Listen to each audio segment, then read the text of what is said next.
തേനാണെങ്കിലും മരുന്നുകളാണെങ്കിലും അങ്ങനെയുള്ള സാധനങ്ങളൊക്കെ അവർക്ക് നമുക്ക് കളക്ട് ചെയ്യാം. ബഫർ ഏരിയയിൽ നിന്ന് ഫോറിൽ നിന്ന് പിന്നെ ആർക്കൊന്നും എടുക്കാൻ പാടില്ല. ഈ 4 ഏരിയയാണ് മനുഷ്യ സമ്പർക്കം ഇല്ലാത്ത കാട്. അത് 89.52 സ്ക്വയർ കിലോമീറ്റർ ഏരിയ ആണ്. 1747 ബ്രിട്ടീഷ് ഇതിൽപ്പെട്ട ഒരാൾ ഈ സൈലന്റ് വാലി ഫോറസ്റ്റിനെ കുറിച്ച് അറിയുന്നത്. അവരാണ് ഇതിനെ കണ്ടുപിടിക്കുന്നത്. ഇതിൻ്റെ യഥാർത്ഥ പേര് സൈലന്ത്രി വനം എന്നാണ്. ഹിന്ദു വിശ്വാസപ്രകാരം അവരുടെ മഹാഭാരതം എന്ന് പറയുന്ന ഗ്രന്ഥത്തിൽ ഈ കാടിനെ കുറിച്ച് പ്രതിപാദിക്കുന്നുണ്ട്. അതായത് പഞ്ചപാണ്ഡവർ വനവാസം അനുഷ്ഠിച്ച കാടുകളിൽ അജ്ഞാതവാസമായിട്ടിരുന്നു, എല്ലാവരും അറിയാതെ ഒളിച്ച് താമസിച്ചിരുന്ന അത് സൈലന്ത്രി വനങ്ങളിലാണെന്നാണ് പറയപ്പെടുന്നത്. ഇതിൻ്റെ യഥാർത്ഥ പേര് സൈലന്ത്രി വനം എന്നാണ്. സിക്കാഡ എന്ന് പറയുന്ന ഒരു ചീട് ഇവിടെ ഇല്ലാത്തത് കൊണ്ടാണ് സൈലന്റ് വാലി എന്നുള്ള ഒരു.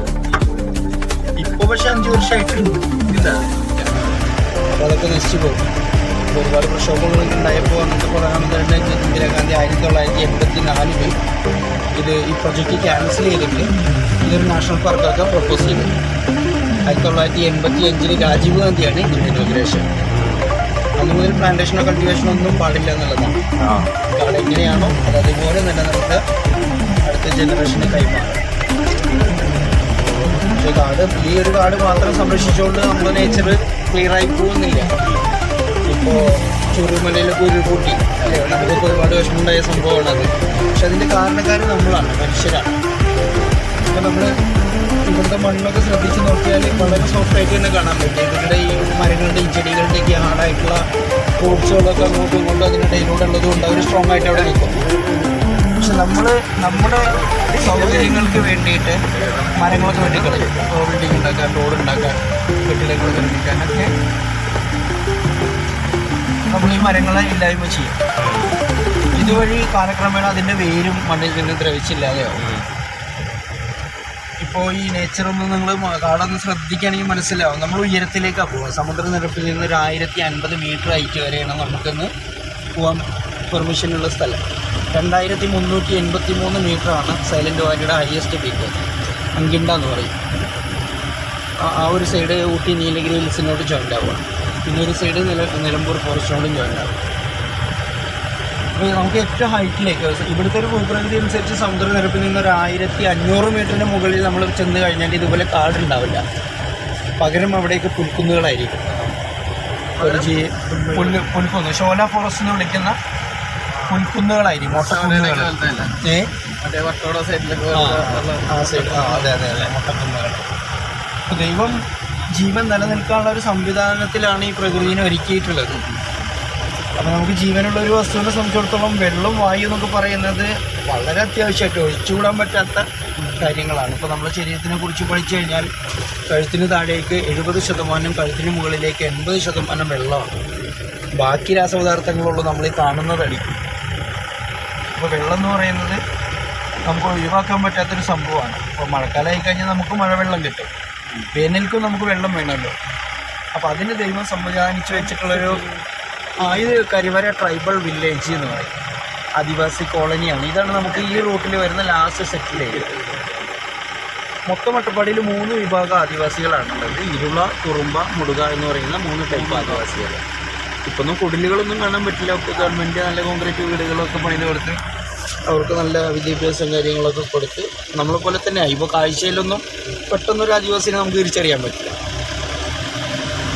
പണ്ട് പറഞ്ഞവരുടെ വേഷവിധാനങ്ങൾക്ക് വ്യത്യാസം ഉണ്ടായിരുന്നു, അവരുടെ കൾച്ചറൊക്കെ വ്യത്യാസം ഉണ്ടായിരുന്നു. അപ്പോൾ നമുക്ക് കാണുമ്പോൾ തന്നെ അറിയാതെ ആദിവാസിയാണെന്ന്.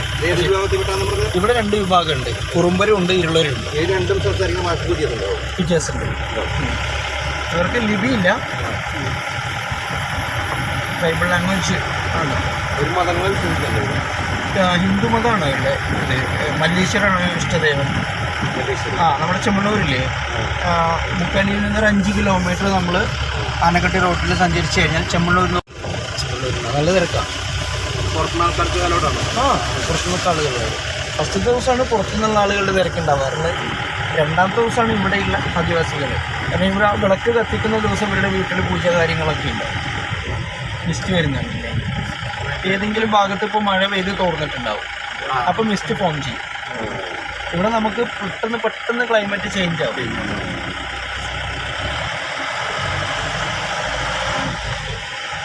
എപ്പോഴും ഏത് ഏപ്രിൽ മാസത്തിൽ നമ്മൾ വന്നാലും ഈ ഒരു AC ക്ലൈമറ്റ് ആയിരിക്കും നമുക്കിവിടെ ഫീൽ ചെയ്യാം. അതിൻ്റെ കാരണം ഈ മരങ്ങൾ ഇങ്ങനെ നശിപ്പിക്കപ്പെടാതെ നിൽക്കുന്നതുകൊണ്ടാണ് എന്നുള്ള ഒരു മുൻധാരണ ഉണ്ടെങ്കിൽ ഈ ആദിവാസികൾക്കൊന്നും ഇങ്ങനെ ജീവിക്കാൻ പറ്റില്ല. അവർക്ക് എന്നോ കൊന്നുകൊടുക്കി കാണുവാന, കാരണം അവരുടെ ഏരിയയിലാണ് അവർ താമസിക്കുന്നത്. ഇപ്പോൾ ഈ വൈൽഡ് അനിമൽസ് ഒന്നും നമ്മുടെ ശത്രുക്കളല്ല, അവരില്ലാതെ നമുക്ക് ജീവിക്കാനും പറ്റില്ല. ഇപ്പോൾ ഈ ആനയുടെ കാര്യം പറഞ്ഞല്ലോ, കരയിലെ ഏറ്റവും വലിയ ജീവിയാണ് ആന. ഈ ആന ഒരു ദിവസം 40 മുതൽ 65 കിലോമീറ്റർ ദൂരം വരെ നടന്നുകൊണ്ടിരിക്കും. ആനയുടെ പിണ്ടം കണ്ടിട്ടില്ലേ, പകുതിയെ ദഹിച്ചിട്ടുണ്ടാവുള്ളൂ, പകുതി അങ്ങനെ കിടക്കും നാരുകളായിട്ട്. ഇത് ഇപ്പോൾ നമ്മുടെ മോഷനൊക്കെ എന്ന് പറഞ്ഞാൽ ഒരു നശിച്ചു പോയി, നമുക്ക് 1-2 തവണ പോയാൽ നമ്മുടെ ആവശ്യം പൂർത്തിയായി. പക്ഷെ ആനകൾ അങ്ങനെയില്ല, നടക്കുന്ന വഴിയിലെല്ലാം പിണ്ടോട്ട് ഉണ്ടാക്കും. ഈ നമ്മുടെ മോഷന് 2-3 ദിവസമൊക്കെ മണ്ണിൽ അങ്ങനെ കിടക്കുള്ളൂ, അതിനോടകം തന്നെ മണ്ണിനോട് അലിഞ്ഞില്ലാതെയാവും. പക്ഷെ ആനപ്പിണ്ട അങ്ങനെയല്ല, വർഷങ്ങളോളം കിടക്കും, പകുതിയെ ദഹിച്ചിട്ടുണ്ടാവുള്ളൂ, പകുതി നാരുകളായിട്ട്. ഈ പ്രകൃതി സന്തുലിതാവസ്ഥ നിയന്ത്രിക്കുന്ന അതീവ സൂക്ഷ്മജീവികളുണ്ട്, അവർക്ക് സ്വന്തമായിട്ട് വീടുണ്ടാക്കാനുള്ള കഴിവില്ല. അവർ വീടായിട്ട് ആശ്രയിക്കുന്നത് ആനപ്പിണ്ടത്തിനെയാണ്. അപ്പോൾ ആനകൾ ഇങ്ങനെ നടന്നേ പറ്റുമോ, പ്രകൃതിയുടെ ഒരു നിയമമാണത്. ഇതിപ്പോൾ നമുക്കിടയിൽ വരുന്ന പറഞ്ഞാൽ അവരുടെ ഏരിയയിൽ കയറി വീട് വെച്ച് താമസിച്ചത് നമ്മളാണ് അല്ലേ. ഒരു 10 കൊല്ലങ്ങൾക്ക് മുമ്പ് ഇത്ര വീടുകളുണ്ടായിരുന്നു ഒറ്റപ്പാടിയിൽ, ഇത്ര സ്ഥലങ്ങൾ ഇങ്ങനെ വെളുത്തിട്ടുണ്ടായിരുന്നു ഇല്ലല്ലോ. അപ്പോൾ നമ്മളവർക്കിടെ ഈ ആനകളൊക്കെ വന്ന സ്ഥലത്തൂടെ അവരുടെ നേച്ചറിൽ അവരുടെ റോൾ അതാണ്. ഇങ്ങനെ നടക്കുന്ന വഴിയിലെല്ലാം പെണ്ണോടുന്നു, അവിടുന്ന് കിട്ടുന്നത് ഭക്ഷിക്കുന്നു. അപ്പോൾ ആനകളെ കൃഷി നശിപ്പിക്കുന്ന പറഞ്ഞാൽ അവർക്കറിയില്ല, അത് കൃഷി എന്ന് പറയുന്നൊരു സംഭവം അവർക്കറിയില്ല. നമ്മളിപ്പോൾ പണ്ട് കഞ്ഞിയും പയറും ഒക്കെ കഴിച്ചായിരുന്നു, ഇന്ന് കഴിക്കുമോ? ഇന്ന് അൽഫാമും ബ്രോസ്റ്റിലേക്കൊക്കെ മാറി. ഇതന്നെ അവരുടെ കാര്യത്തിനും കാട്ടിൽ ഈ മുളയും തീറ്റയും കാട്ടുകൂവയും ഒക്കെ നിന്ന് അവർ നാട്ടിലേക്ക് ഇറങ്ങുമ്പോൾ നല്ല തെങ്ങ്, മധുരമുള്ള തെങ്ങ്, വാഴ, ഇതൊക്കെ കാണുന്നേ ഒന്നുകൂടെ ടേസ്റ്റി ആയിട്ടുള്ളത്. അപ്പോൾ അവർക്കത് ഇഷ്ടപ്പെടും, അവരത് കഴിക്കാൻ അവിടെ കൂടും. ആനകളൊക്കെ തീരുമാനിക്കുകയാണെന്ന് വിചാരിക്കുക, നമ്മളെപ്പോലെ മനുഷ്യരെ പോലെ കുറച്ച് സ്ഥലം അവരുടേതാക്കി വെക്കുക, എന്നിട്ട് ഞങ്ങളിനി നടക്കാനില്ല എന്നുള്ള തീരുമാനം എടുത്തു കഴിഞ്ഞാൽ എന്തായിരിക്കും അവസ്ഥ? പ്രകൃതിയുടെ സന്തുലിതത ആകെ താറുമാറാണ്. ഇപ്പം നമ്മുടെ പറമ്പിലൊരു പാമ്പ് കയറി വിചാരിക്കുക, ഒരു പാമ്പിനെ നമ്മൾ കണ്ടാൽ അതിനെ തല്ലിക്കൊല്ലാതെ കിടന്നാൽ നമുക്ക് ഉറക്കം വരില്ല, നമുക്ക് പിന്നെ പേടിയാണ്. കണ്ട ശേഷം നമുക്ക് പേടിയാണ്, ഇതെങ്ങാനും കടിക്കുമോ, നമ്മളടുത്തേക്ക് വരുമോ, വീട്ടിൽ കയറി വരുമോ എന്നുള്ള പേടി കൊണ്ട് നമ്മളതിനെ ഇല്ലാതാക്കും. പാമ്പുകൾ മുഴുവനായും ഭൂമിയിൽ നിന്ന് നശിച്ചു പോയി കഴിഞ്ഞാൽ നമുക്ക് ജീവിക്കാൻ പറ്റില്ല. അന്തരീക്ഷത്തിലുള്ള വിഷവാതകങ്ങളെ വലിച്ചെടുത്തിട്ട് അവർക്കത് സൂക്ഷിക്കാൻ പറ്റും. അപ്പോൾ അവരില്ലാതായി കഴിഞ്ഞ് ഇതെല്ലാം നമ്മൾ വേണം ശ്വസിക്കാൻ. ഒരു 3 മാസം മുമ്പ് ഞാൻ ഡൽഹിയിലുള്ളൊരു ടീമിനെയും കൊണ്ട് സൈലൻറ്റ് വാലി കാണാൻ വന്നു. അപ്പോൾ അവർ സൈലൻറ്റ് വാലി കണ്ടു വന്നിട്ട് പറയാൻ, ചേട്ടാ നിങ്ങളൊക്കെ സ്വർഗത്തിലാണ് ജീവിക്കുന്നത്, ഞങ്ങളൊക്കെ റൂമിനകത്ത് ഒരു നേരം നല്ല വായു ശ്വസിക്കാൻ സിലിണ്ടർ വാങ്ങി വെച്ചിരിക്കുകയാണ്. നമ്മുടെ ഇന്ത്യയിൽ, നമ്മൾ ജീവിക്കുന്ന ഇന്ത്യയിൽ. അപ്പോൾ നമ്മൾ ഇനിയും ശ്രദ്ധിച്ചിട്ടില്ലെങ്കിൽ നമുക്കും അത്തരത്തിലുള്ളൊരു അവസ്ഥ വരും. അതൊന്നും വിദൂരമല്ല. ഇപ്പോൾ നമ്മുടെ തന്നെ ഇപ്പോൾ ഇതിലിപ്പോൾ ഞാൻ നോക്കിയിട്ടൊരു 50 വയസ്സിൻ്റെ താഴെയുള്ള ആളുകളാണുള്ളതെന്ന് തോന്നുന്നു അല്ലേ. അപ്പോൾ നമ്മൾ ഈ കുട്ടിക്കാലത്ത് കേരളം പോലത്തെ ഒരു സംസ്ഥാനത്ത് ഗോഡ്സ് ഓൺ കൺട്രി എന്നാണല്ലോ നമ്മുടെ നാടിനെ അറിയപ്പെടുന്നത്. ഈ ഒരു കേരളത്തിൽ കുടിക്കാനുള്ള വെള്ളം കാശ് കൊടുത്ത് വാങ്ങേണ്ട ഒരു അവസ്ഥ വരുന്നു നമ്മൾ ചിന്തിച്ചിട്ടുണ്ടോ? ഈ ഒരു 10-30 വർഷം മുമ്പ് വരെ. ഇന്ന് നമ്മൾ നിർബന്ധിതരല്ലേ, എവിടെ പോവാണെങ്കിലും അപ്പോൾ കടയിൽ കയറണം, ചേട്ടാ 1 കുപ്പി വെള്ളം 2 കുപ്പി വെള്ളം, 15 രീതിയിലുള്ളൂ. അത് കാശ് സുലഭമായിട്ട് കിട്ടിക്കൊണ്ടിരുന്ന സാധനം എവിടുന്നും എടുത്ത് കുടിക്കാൻ പറ്റുന്ന ഒരു സ്ഥലമാണ് കേരളം ഉണ്ടായിരുന്നത് അല്ലേ. ഇഷ്ടംപോലെ 44 പുഴകൾ, ഇഷ്ടംപോലെ കുളങ്ങളും അരുവികളും ഒക്കെയുള്ള ഒരു സ്ഥലമാണ് കേരളം. അവിടെ നമ്മൾ കാശ് കൊടുത്ത് കുടിക്കാനുള്ള വെള്ളം വാങ്ങുന്ന ഒരവസ്ഥ വന്നിട്ടുണ്ടെങ്കിൽ നമ്മൾ ചിന്തിക്കണ്ടേ, ഈ വായുവൊക്കെ കാശ് കൊടുത്ത് വാങ്ങുക എന്നുള്ള കാര്യം അതിദൂരമല്ല. ഇപ്പോൾ നമ്മളൊന്ന് ചിന്തിച്ച് നോക്കിയാൽ എല്ലാ തരത്തിലും നമ്മളെ മനുഷ്യരെ ചൂഷണം ചെയ്തുകൊണ്ടിരിക്കുക. അപ്പോൾ നമുക്കെല്ലാവർക്കും സുഖമായിട്ട് ജീവിക്കണമെന്ന് നന്നായിട്ട് ആഗ്രഹിക്കുന്നവരാണ് നമ്മളെല്ലാവരും അല്ലേ. സുഖമായിട്ട് ജീവിക്കണം, അതിനുവേണ്ടി നമ്മൾ ചെയ്യുന്നൊരു കാര്യം എന്താ, എങ്ങനെയെങ്കിലും കഷ്ടപ്പെട്ട് കുറച്ച് കാശുണ്ടാവും. അതിനുവേണ്ടി നമ്മൾ എന്ത് ചെയ്യാൻ തയ്യാറാണ്. അപ്പോൾ നമ്മുടെ ഒരു കൺസെപ്റ്റ് അതാണ്, കാശുണ്ടെങ്കിൽ സുഖമായിട്ട് ജീവിക്കാം. എന്താണ് സുഖം, അതാണ് നമ്മൾ മനസ്സിലാക്കേണ്ടത് അല്ലേ. എന്താണ് സുഖം? സുഖം എന്നുള്ള മലയാളികളായതുകൊണ്ട് നമ്മളതിനൊരു സുഖം എന്നുള്ള വേർഡായിട്ട് ഉപയോഗിക്കണം. അതിൻ്റെ ഓപ്പോസിറ്റ് വേർഡ് എന്താ? ദുഃഖം എന്നാണ് നമ്മൾ പറഞ്ഞു പിടിച്ചിട്ടുള്ളത്. അതിന് ശരിയായിട്ടുള്ള വേർഡ് അസുഖം എന്നാണ്. സുഖം, അസുഖം അല്ലേ? അപ്പോൾ അതിൽ നിന്ന് തന്നെ നമുക്ക് വ്യക്തമാണ് എന്താണ് സുഖം എന്നുള്ളത്. അസുഖമില്ലാത്ത ഒരവസ്ഥയ്ക്ക് പറയുന്ന പേരാണ് സുഖം. എത്ര കാശ് നമ്മൾ ബാങ്ക് ഡെപ്പോസിറ്റ് വെച്ചാലാണ് അസുഖമില്ലാത്തൊരവസ്ഥയിൽ നമ്മൾ എത്താൻ പറ്റുക? അല്ല, നമ്മളിപ്പോൾ ചെയ്യുന്ന കാര്യം സുഖമായിട്ട് ജീവിക്കാൻ വേണ്ടിയിട്ട് ചെയ്യുന്ന കാര്യം നഷ്ടപ്പെട്ട് കാശുണ്ടാക്കുക എന്നുള്ളതാണ്. എത്ര കാശ് ഉണ്ടാക്കിയാലാണ് നമുക്ക് ആ ഒരു അവസ്ഥയിൽ എത്താൻ പറ്റുക എന്നുള്ളതാണ്. ആരോഗ്യം കളയാന്നുള്ളത്. അതെ, എന്നിട്ട് സൂഹിക്കാതെ അപ്പോൾ സമയവും ഉണ്ടാവില്ല. അപ്പോൾ ശരിയായിട്ടുള്ള ആ ഒരു ആരോഗ്യമുള്ള ഒരു അവസ്ഥ നമുക്ക് വരണമെങ്കിൽ എന്ത് വേണം? ഇതുപോലെയുള്ള അറ്റ്മോസ്ഫിയറിൽ നമുക്ക് ജീവിക്കാൻ പറ്റും. ഇന്നത്തെ യാത്രയിൽ നമുക്ക് ആർക്കും ഒരു ക്ഷീണവും ഉണ്ടാവില്ല. സാധാരണ നമ്മൾ റബ്ബറൈസ് റോഡിൽ ആടാതെ കുലുങ്ങാതെ റബ്ബറൈസർ റോഡിൽ ഈ ജീപ്പിൽ 10 കിലോമീറ്റർ പോകുമ്പോഴത്തേനും നമ്മൾ കേടാവും. ചിലർക്ക് ഒന്നിൻ്റെ ടെൻഡൻസി വരും. ഇവിടെ നമ്മൾ ഇങ്ങനെയൊക്കെ ആടി കുലുങ്ങി പോയാലും ഇനി ഫുഡൊന്നും കഴിച്ചില്ല, എനർജിക്ക് വേണ്ടി നമ്മളൊന്നും ചെയ്യേണ്ട ആവശ്യമില്ല. നമ്മൾ ശ്വസിക്കുന്ന ഈ വായുവിൽ നമ്മുടെ ശരീരത്തിന് ആവശ്യമായിട്ടുള്ള എനർജി കിട്ടിക്കൊണ്ടേയിരിക്കും. അതുകൊണ്ട് നമ്മൾ ടയേർഡാവില്ല. ഇതായിരുന്നു നമ്മുടെ മുൻഗാമികൾക്ക് കിട്ടിക്കൊണ്ടിരുന്നത്. മുൻഗാമികൾ മാൻ പവറായിട്ട് ചെയ്തതാണ് ഇത്. ഇവിടെയുള്ള മരങ്ങൾ മുറിച്ച് ഈ മണ്ണൊക്കെ മാൻ പവറായിട്ട് വലിച്ചിട്ട് റോഡുണ്ടാക്കിയതാണ്. നമ്മളെ കൊണ്ട് പറ്റും ഒരു വേസ്റ്റ് കുഴി കുട്ടാൻ വീട്ടിൽ നമ്മളോട് പറഞ്ഞ അടുത്ത JCB അന്വേഷിച്ച് പോയില്ലേ നമ്മൾ. അപ്പം നമുക്കില്ലാത്തത് നമ്മുടെ അത്ര സൗകര്യങ്ങൾ അവർക്കുണ്ടായിരുന്നില്ല, അത് സത്യമാണ്. പക്ഷെ നമ്മളെക്കാൾ ആരോഗ്യവാന്മാരായിരുന്നു നമ്മുടെ മുൻഗാമികൾ. കൂടിയപ്പോഴുള്ള മനുഷ്യന്മാരെങ്ങനെ ആരോഗ്യമില്ലാതായത്. ഇനിയിപ്പോൾ AI ഒന്നുകൂടെ സജീവമായാൽ നമുക്ക് കാര്യമായിട്ട് ഒരു പണിയില്ല. ഉമ്മമാരിയോ അപ്പൊ പിന്നെ 40 ഉള്ളത് 25 തീരുവ ആൾക്കാരും ചെയ്യാൻ പറ്റ ലാസ്റ്റ് പോയി ചെയ്യാൻ പറ്റുന്ന അവസ്ഥയാവും. 5 മിനിറ്റ് തിരിച്ചു വീണ 5 മിനിറ്റിനുള്ളിൽ മരിച്ചുള്ള അവസ്ഥ. ഞാൻ വേറെ നമ്മുടെ മനുഷ്യന്മാർ ചെറുതായിക്കൊണ്ടിരിക്കും ഓരോ ജനറേഷനിലും. ശ്രദ്ധിച്ചിട്ടുണ്ടോ? ഇപ്പൊ 10ാം ക്ലാസ് പഠിക്കുന്ന കുട്ടികളൊക്കെ നോക്കി കണ്ടു നോക്കിയോ? പണ്ട് 10ാം ക്ലാസ്സിൽ പിന്നെ വ്യത്യാസം തുടങ്ങി. മേലോട്ട് തുടങ്ങിയോ?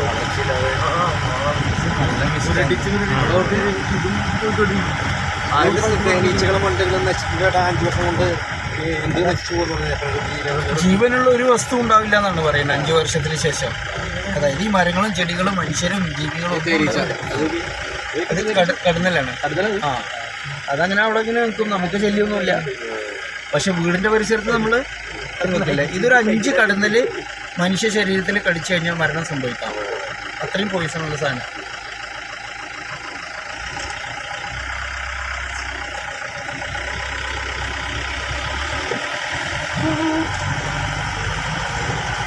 മഷ്റൂംസിൽ തന്നെ നല്ല പോയിസണുള്ള സാധനമുണ്ട്. ഞാനൊരു തവണ മഷ്റൂം റിസർച്ചിൻ്റെ കൂടെ പോയപ്പോഴേ അവിടെ എനിക്കൊരു വുഡ് മഷ്റൂംസ് പരിചയപ്പെടുത്തിയിട്ടുണ്ട്. എനിക്കതിലുള്ള ഇൻട്രസ്റ്റ് കണ്ടിട്ടാവാം അവർ എൻ്റെ അടുത്ത് പറഞ്ഞു ഇത് അതൊന്ന് ഇനി ആ കൂണെന്ന് നന്നായിട്ടൊന്ന് ശ്രദ്ധിച്ച് നോക്കുക, എന്തെങ്കിലും മനസ്സിലാവുണ്ടോ ചോദിച്ചു. നമുക്ക് കൂണിനെ കുറിച്ചൊന്നും അറിയില്ല, കഴിക്കാൻ പറ്റുന്ന ഒരു സാധനമാണ് എന്നറിയാം. അത്തരത്തിലിപ്പോൾ നല്ല കാണാൻ ഭംഗിയുള്ള കൂണൊക്കെ നമ്മൾ കാണുമ്പോൾ ഒരു കൗതുകത്തിനാണ് എടുത്ത് കുറച്ച് നേരം കയ്യിലൊക്കെ കൊണ്ടു കിടന്ന് അല്ലേ, പിന്നെ കുറച്ച് കഴിഞ്ഞാൽ കളയും. അപ്പോൾ ഇവർ എൻ്റെ അടുത്ത് പറഞ്ഞു അതൊന്ന് ശ്രദ്ധിച്ച് നോക്ക്, എന്തെങ്കിലും തോന്നുന്നുണ്ടോ ചോദിച്ചു. ഞാൻ പറഞ്ഞു എനിക്കെന്ത് തോന്നുന്നു, ഒരു കൂണായിട്ട് തോന്നുന്നുണ്ട് എന്ന് പറഞ്ഞു. അപ്പോൾ അവിടുന്ന് ഇനി അതിലൊന്ന് ടച്ച് ചെയ്യുന്നു പറഞ്ഞു. ഞാൻ ടച്ച് ചെയ്തപ്പോൾ അതിൻ്റെ കളർ ചേഞ്ചായി. അടിഭാഗം നെറ്റ് പോലെയുള്ള ഭാഗമല്ലേ, അവർ പറഞ്ഞു ഇനി അതിൽ തുടങ്ങി. ഇപ്പം അതിൽ സൈനൈഡ് ഉണ്ടായിട്ടുള്ളത്.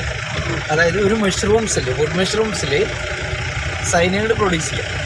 അതിൻ്റെ ഇതിനെ രക്ഷിക്കാൻ വേണ്ടിയിട്ടാണ് അത്തരത്തിലുള്ള പോയിസൺ ഉള്ള മഷ്റൂംസ് നമുക്ക് ഇവിടെ ഉണ്ട്. നമ്മുടെ സംഗീതത്തിൽ പോയിസൺ എടുക്കല്ലേ അവർ പറഞ്ഞു തന്നേ ഈ വുഡ് മഷ്റൂംസ് ഇല്ലേ അതിൽ 5 or 6 ടൈപ്പ് മാത്രം അത്ര ഭക്ഷ്യയോഗ്യമായിട്ടുള്ളതുള്ളൂ. ബാക്കിയെല്ലാം പോയിസണാണ്. എല്ലാം മരിച്ചു പോകുന്നില്ല, നമുക്ക് പല വിധത്തിലുള്ള അലർജി കാര്യങ്ങളൊക്കെ വരാം.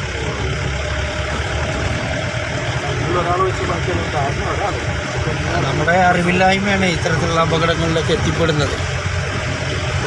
നമ്മൾ കാണാൻ ഭംഗി കാണുമ്പോൾ അതിന് പൊട്ടിച്ച് കഴിയും, പിന്നെ അതങ്ങനെ കളയും. നമ്മൾ ഓർമ്മയില്ലാതെ വേറെ എന്തെങ്കിലുമൊക്കെ മിഠായിയോ കാര്യങ്ങളെന്തെങ്കിലും അതെടുത്തിട്ട് ഇപ്പോൾ ഈ സൈനൈഡ് ഉണ്ടാക്കുന്ന ഈ മഷ്റൂംസിൽ നമ്മൾ ടച്ച് ചെയ്ത് കുറച്ച് നേരം കയ്യിൽ പിടിച്ചത് ഒഴിവാക്കി. പിന്നെ എന്തെങ്കിലും ഫുഡ് കഴിച്ചു കഴിഞ്ഞാൽ നമുക്ക് പെട്ടെന്ന് തളർന്ന് വീണ് നമ്മൾ മരണം വരെ സംഭവിക്കും.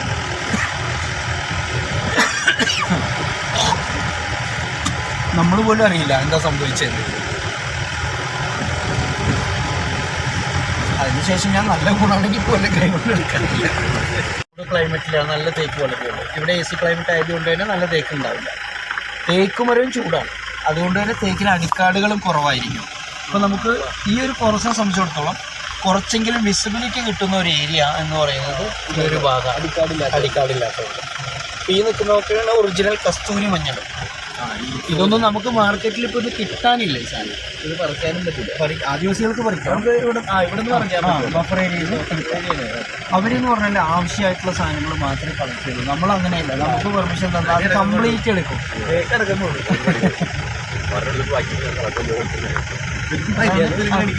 ഇത് കാട്ടുപോത്തിന്റെ കാൽപ്പാട് ഉണ്ടാവും. ചില ദിവസങ്ങളിൽ കാണാം നമുക്ക്. സാധാരണ നമുക്ക് അനിമൽസ് ആക്റ്റീവ് ആവുന്ന ഒരു ടൈം എന്ന് പറയുന്നത് ഒന്നുകിൽ ഏർലി മോർണിംഗ് അല്ലെങ്കിൽ ഈവനിങ് ടൈം, പിന്നെ നൈറ്റിലൊക്കെയാണ് അവർ ആക്റ്റീവ് ആകുക. അപ്പോൾ ഡേ ടൈമിൽ അവർ കുറച്ചുകൂടെ അവർക്ക് ആകെ ഡിസ്റ്റർബ്ഡ് ആയിട്ടുള്ള ഒരു ഏരിയ എന്ന് പറയുന്നത്. ഞാൻ വണ്ടി അങ്ങോട്ടിട്ട് ഞാൻ വണ്ടിയിൽ തന്നെ ഇരിക്കുക, അവരിവിടെ വന്ന് ഫോട്ടോ ഒക്കെ എടുത്ത്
അത്തല്ലൊരു പോയി.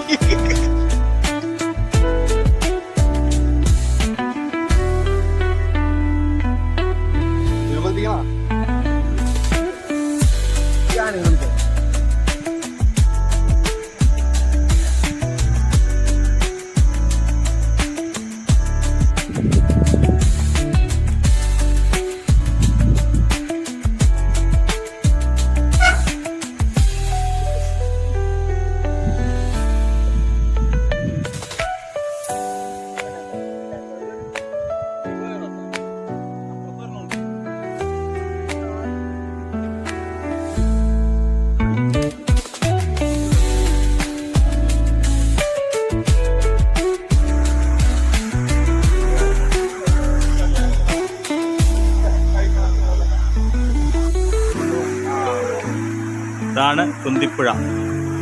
23 കിലോമീറ്റർ മനുഷ്യൻ്റെ തൊടൽ ഇല്ലാത്ത വെള്ളം. മനുഷ്യർ ആരും ഈ വെള്ളത്തിൽ തൊടാൻ സാധ്യമല്ല. 23 കിലോമീറ്റർ കുന്തിപ്പുഴ.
best. Sing